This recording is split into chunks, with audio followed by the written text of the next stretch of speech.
ফের পুজোর গানে জিৎ গঙ্গোপাধ্যায়।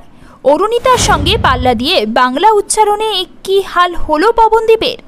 একসময়ে পুজোর গান মানেই বাংলার শিল্পীদের কণ্ঠে আগমনীর নতুন গান।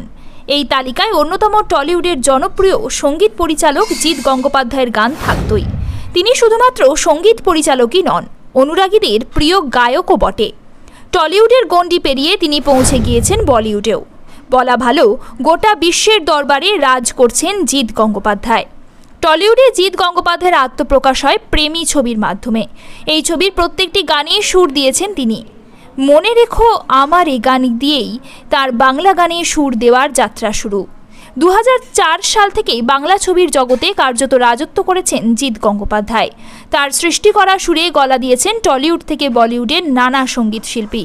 তার সৃষ্টি করা সুরে ঠোঁট মেলাতে দেখা গিয়েছে বাংলা থেকে হিন্দি ছবির প্রায় বিখ্যাত তারকাকে। কিন্তু সময়ের সঙ্গে হারিয়েছে পুজোর গানের রেশ। বাঙালিকে আবারও দুর্গাপুজোর পুরনো স্বাদ ফিরিয়ে দিতে জিৎ গঙ্গোপাধ্যায় নিয়ে এসেছেন তার পুজোর গান। চন্দ্রানী গঙ্গোপাধ্যায়ের লেখায় জিৎ গঙ্গোপাধ্যায়ের নিজস্ব ইউটিউব চ্যানেলে মুক্তি পেয়েছে ঝিঙ্কু নাকুর দুগ্গা ঠাকুর। গানে সুর দিয়েছেন জিৎ এবং তার সঙ্গে গেয়েছেন অরুণিতা কাঞ্জিলাল ও পবনদীপ রাজন। অরুণিতা আর পবনদীপের প্রেম এখন কারোরই অজানা নয়। এই বাংলা গানে পাঞ্জাবি পরে অরুণিতার সঙ্গে সুর মেলাতে দেখা গেল পবনকে।